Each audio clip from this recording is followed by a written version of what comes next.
Now, for either the United States or Canada, if you don't know that you have no contact with any relatives, you don't know if you have any, you've never been in touch with them, and let's say you've gotten yourself to Poland, is the reasonable advice or is the preferred advice to that person stay in Europe? No. Um, well, uh, I look at it this way. You're driving down the street. You got a green light, but the next light afterwards is red. What are you going to do? Do you stop and wait for all the lights to be green before you go? Or do you take the green? I say take the green.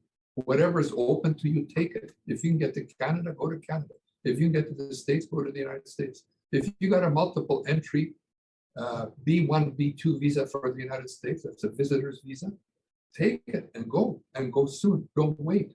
Take it now. If you got something for Canada, same thing.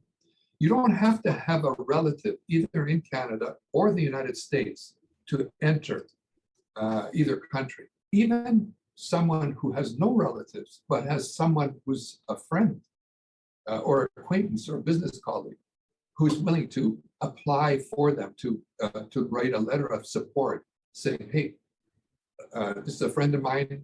I'm inviting him to come to Canada. I'm going to offer him a place to stay, room and board, or whatever, look after his expenses while he's here.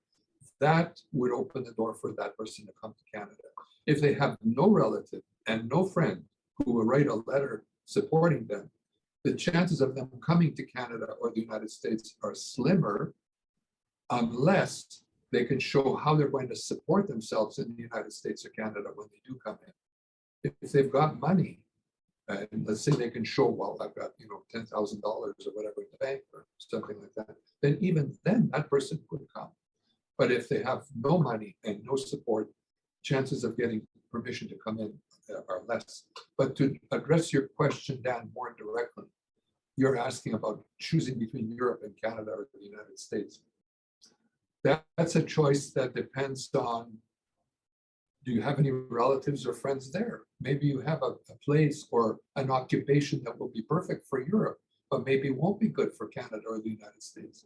Or maybe the circumstances are better for you because it's closer to Ukraine and you're planning to keep the bridge and hopefully return sooner or whatever. These are personal calculations that you have to take into account in deciding where you're going to go. Also, the circumstances being offered to you in the various countries differ. Britain has, I understand, a fairly positive, I think they introduced a 3-year visitors kind of a thing program. Poland has been very generous in what they've offered.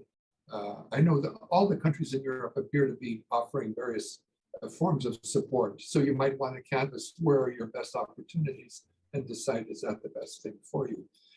I just want to return, though, if you'll allow me, Dan, to other options other than visitors and the issue of refugees.